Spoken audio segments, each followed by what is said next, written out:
साथियों नमस्कार और आप सभी का स्वागत है कृष्णा 9155 यूट्यूब चैनल पर। साथियों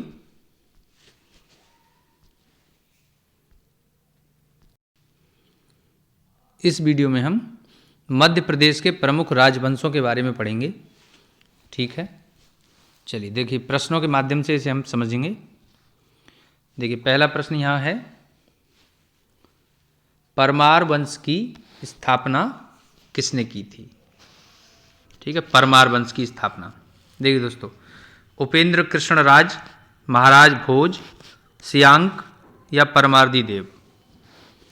देखिए साथियों, परमार वंश की स्थापना उपेंद्र कृष्ण राज, ठीक है, इन्होंने की थी 800 ईस्वी से 850 के बीच में इन्होंने, है ना, इसकी स्थापना की थी। एक्चुअल में इसका असली ये कहा जाए कि सही, है ना, सही कालावधि का मामला ये है कि स्पष्टतः पता नहीं है। ठीक है, तो इसलिए चलिए इसे देखते हैं। देखिए दोस्तों, इसको हम समझेंगे परमार वंश। ठीक है, ये मालवा में, ठीक है, इसका मालवा में उदय हुआ था, है ना, उज्जैन में। यानी प्रारंभिक जो राजधानी थी वो कहाँ थी? उज्जैन में। ठीक है, प्रारंभिक राजधानी। इसके बाद हम बात करें, देखिए दोस्तों, परमार वंश की स्थापना उपेंद्र यानी उपेंद्र कृष्ण राज ने की थी। इस वंश के शासकों ने ताप्ती नदी को अपनी दक्षिणी सीमा निर्धारित किया था। परमार वंश का सबसे प्रसिद्ध शासक कौन था? राजा भोज। ठीक,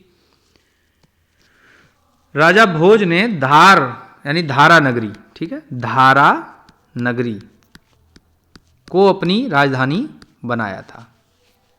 ठीक है, रायसेन में भोजपुर मंदिर, भोपाल में भोजताल और धारा नगरी या धार में सरस्वती मंदिर का निर्माण इन्होंने करवाया था। ठीक है, राजा भोज संस्कृत के ज्ञाता थे। उन्होंने यानी राजा भोज ने कविराज की उपाधि धारण की और सरस्वती कंठाभरण, समरांगण सूत्र, सिद्धांत, संग्रह युक्ति, शब्दानुशासन, चारु चर्चा जैसे ग्रंथों की रचना इन्होंने की थी। ठीक है, चलिए देखिए दोस्तों, परमार वंश के मध्य प्रदेश में अभिलेखों की जानकारी क्या है देखते हैं। देखिए, मालवा के परमार चंदेलों से समकालीन थे। इस वंश का प्रारंभ उपेंद्र ने किया था, यानी उपेंद्र कृष्ण राज, और उसके उत्तराधिकारी बने बैरी सिंह प्रथम, सियक प्रथम, बागपति प्रथम, बैरी सिंह द्वितीय, सियक द्वितीय और मुंज। ठीक है, मुंज के शासन काल का छठा अभिलेख उज्जैन में गावरी और धर्मपुर से प्राप्त हुए हैं। उसका उत्तराधिकारी सिंधुराज था। फिर भोज प्रथम आए, जिनके 12 अभिलेख, जिन्हें विक्रम संवत 1074-1092 के बीच का माना गया है।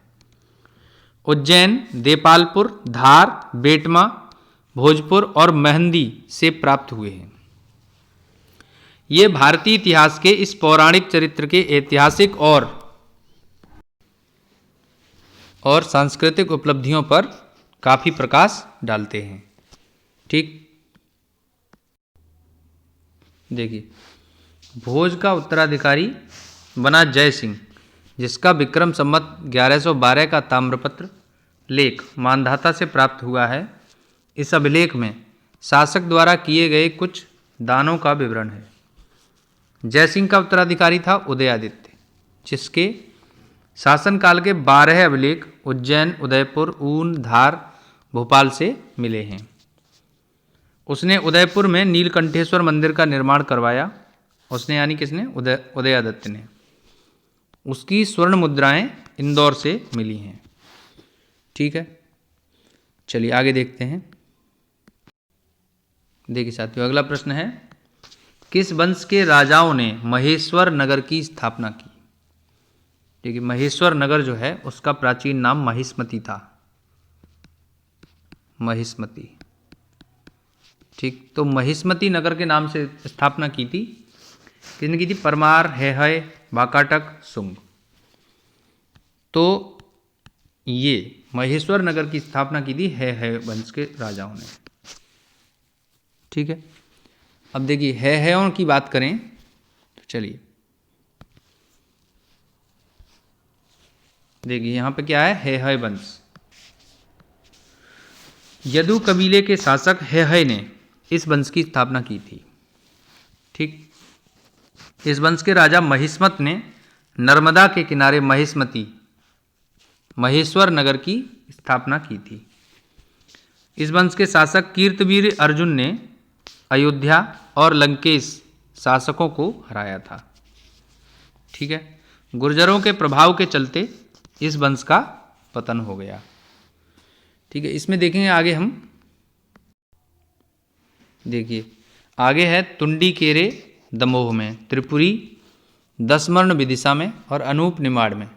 इसके अलावा अवंती। ठीक है, इन स्थानों की स्थापना है वंश के शासकों ने की थी। ठीक है, चलिए आगे देखते हैं। नेक्स्ट अगला प्रश्न यहाँ पे है, किस गुप्त शासक के शासनकाल में सती प्रथा का प्रमाण मिलता है? देखिए गुप्त शासकों की बात करें, श्रीगुप्त, समुद्रगुप्त, भानुगुप्त या फिर रामगुप्त। देखिए सती प्रथा का पहला प्रमाण मिलता है भानुगुप्त के शासनकाल का। ठीक है, तो चलिए देखते हैं, इसे हम समझेंगे आगे। देखिए गुप्त वंश के बारे में यहाँ पे हमने देखिए मध्य प्रदेश में गुप्त काल के दौरान आर्थिक और राजनीतिक रूप से समृद्धि देखने को मिलती है। देखिए गुप्त वंश की स्थापना श्रीगुप्त नाम के शासक ने की थी। ठीक है, श्रीगुप्त। इसके श्रीगुप्त के बाद इसमें जो प्रभावशाली शासक थे वो चंद्रगुप्त प्रथम। उसके बाद समुद्रगुप्त, और उसके बाद जो प्रभावशाली शासक यहाँ पर हुए हैं वो है चंद्रगुप्त विक्रमादित्य द्वितीय। चंद्रगुप्त द्वितीय कह सकते हैं उनको, या चंद्रगुप्त विक्रमादित्य। ठीक है, समुद्रगुप्त ने अपनी दक्षिण विजय के दौरान उज्जैन को अपना मुख्य केंद्र बनाया था। गुप्त शासकों के दौरान उज्जैन संस्कृति के और कला के रूप में केंद्र के रूप में उभरा। चंद्रगुप्त द्वितीय ने यानी विक्रमादित्य ने उज्जैन के कवि कालिदास को अपने नवरत्नों में शामिल किया। गुप्त शासक भानुगुप्त के शासनकाल में सागर में एरण अभिलेख से सर्वप्रथम सती प्रथा का उल्लेख मिलता है। सागर में एरण अभिलेख से समुद्रगुप्त के बड़े बेटे रामगुप्त ने विदिशा को अपनी राजधानी बनाया। रामगुप्त का उल्लेख विशाख दत्त की पुस्तक देवी चंद्रगुप्त में मिलता है। ठीक, चंद्रगुप्त द्वितीय ने विदिशा के उदयगिरी गुफाओं का निर्माण कराया और उदयगिरी अभिलेख की रचना करवाई। इसके अलावा चंद्रगुप्त द्वितीय ने सांची में बौद्ध विहार के निर्माण के लिए दान प्रदान किया।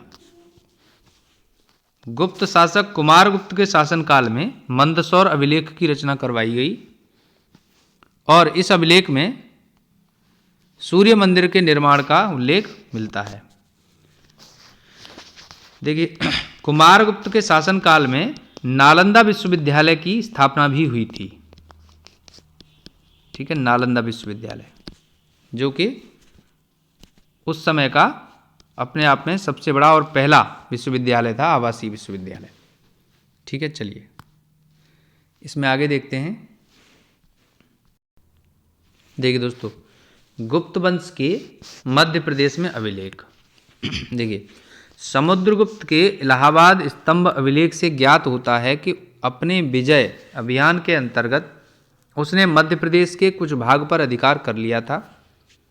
एरण से मिले एक अभिलेख के अनुसार शहर के आसपास का क्षेत्र स्वभोग नगर कहलाता था। ठीक है, जहां समुद्रगुप्त विश्राम करने के लिए आता था। ठीक है, देखिए दोस्तों, गुप्त वंश के इतिहास में एक अन्य विवादास्पद व्यक्ति था रामगुप्त। ठीक है, लेकिन विदिशा में मिले 3 जैन तीर्थकरों की मूर्तियों के पादपीठ पर लिखे उसके शासन काल के अभिलेख ने उसकी पहचान करने में महत्वपूर्ण योगदान दिया है। उसके सिक्के भी विदिशा के उत्खनन में मिले हैं। ठीक है, चलिए आगे देखेंगे। देखिए दोस्तों आगे क्या है। चंद्रगुप्त द्वितीय यानी कि विक्रमादित्य के उत्तराधिकारी कुमारगुप्त प्रथम के गुप्त संवत 116 का एक शिलालेख तुमैन में मिला है, जिसमें तुम्बवन के शासक घटोत्कच गुप्त का उल्लेख है। इसी तरह से कुमारगुप्त प्रथम के शासन की जानकारी मंदसौर में मिले मालव संवत 493 के एक शिलालेख में भी है। इसमें सामंत सेनापति बंधु बर्मन का उल्लेख है, जो मंदसौर पर शासन कर रहा था। मंदसौर में बंधु बर्मन से पहले के 2 शासकों के भी अभिलेख मिले हैं, जिन्हें मालव संवत 461 और 476 का माना गया है। गुप्त संवत 106 का उदयगिरी शिलालेख भी कुमारगुप्त प्रथम के शासनकाल का है। ठीक है, देखिए दोस्तों आगे है स्कंदगुप्त।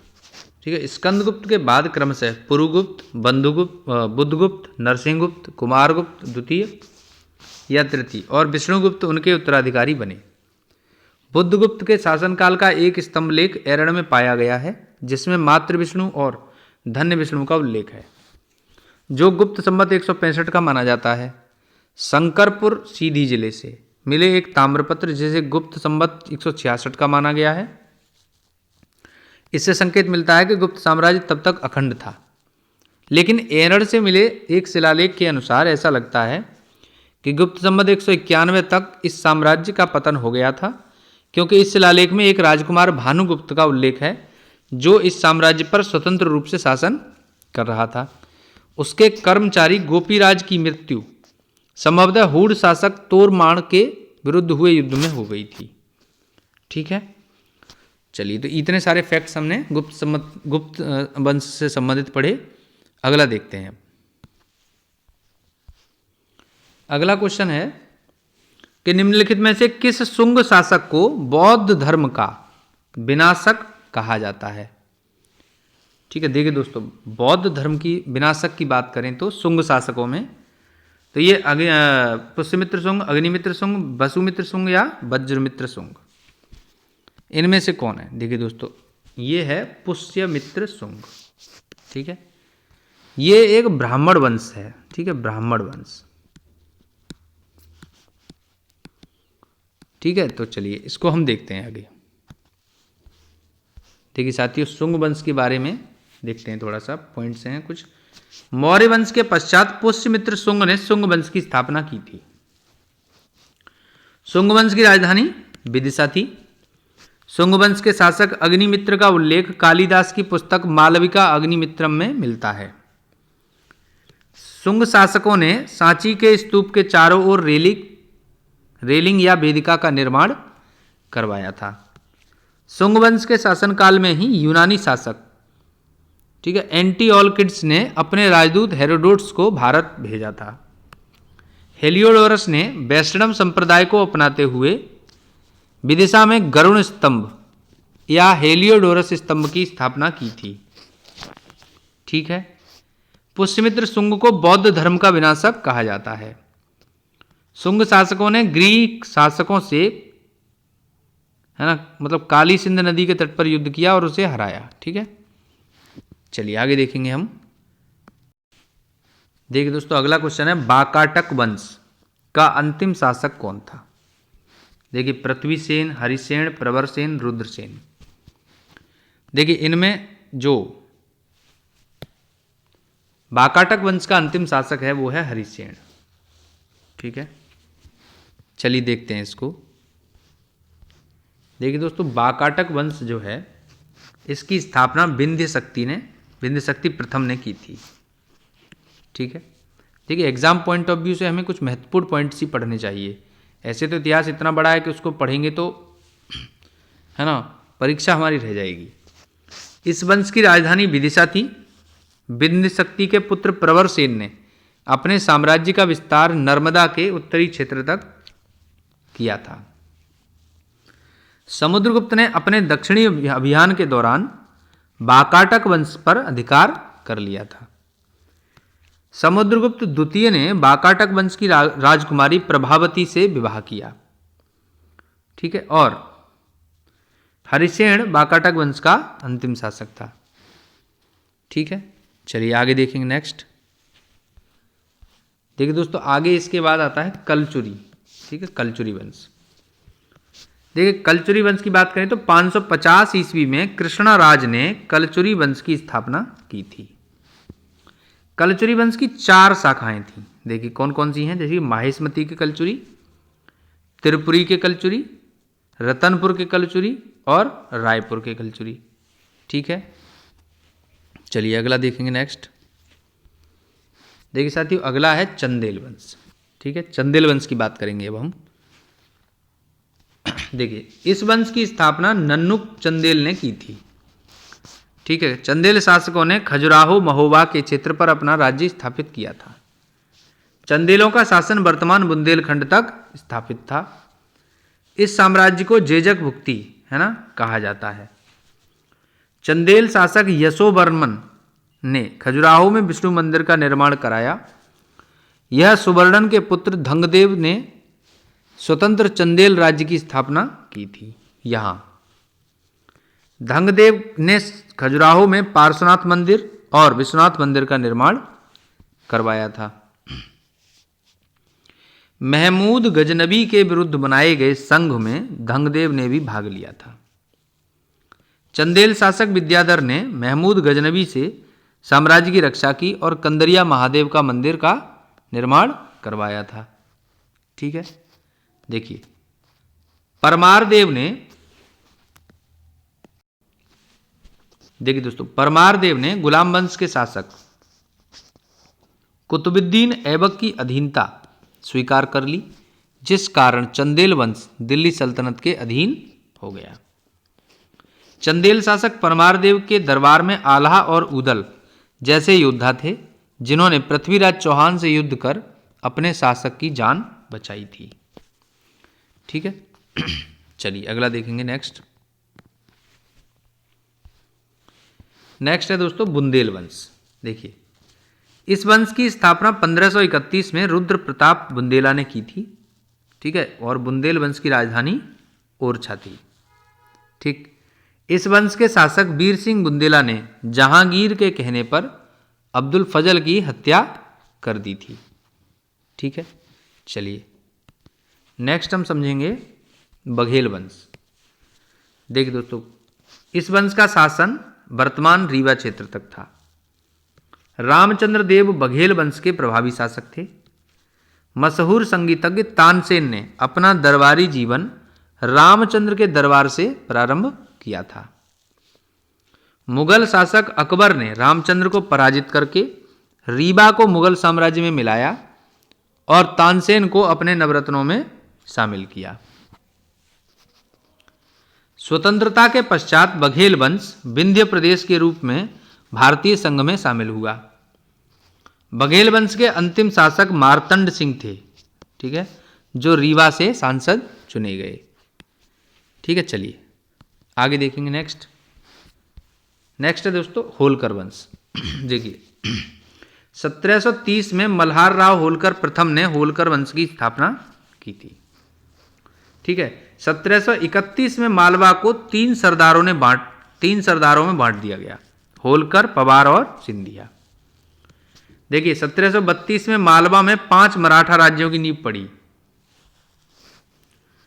अब देखिए होलकर वंश इंदौर, जीवाजीराव वंश देवास, आनंदराव वंश पवार, सिंधिया वंश ग्वालियर और तुकोजीराव पवार वंश देवास।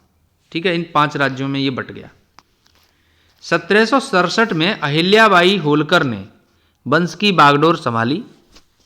ठीक है, अहिल्याबाई होलकर ने होलकर वंश की बागडोर संभाली और तुकोजीराव को अपना सेनापति नियुक्त किया।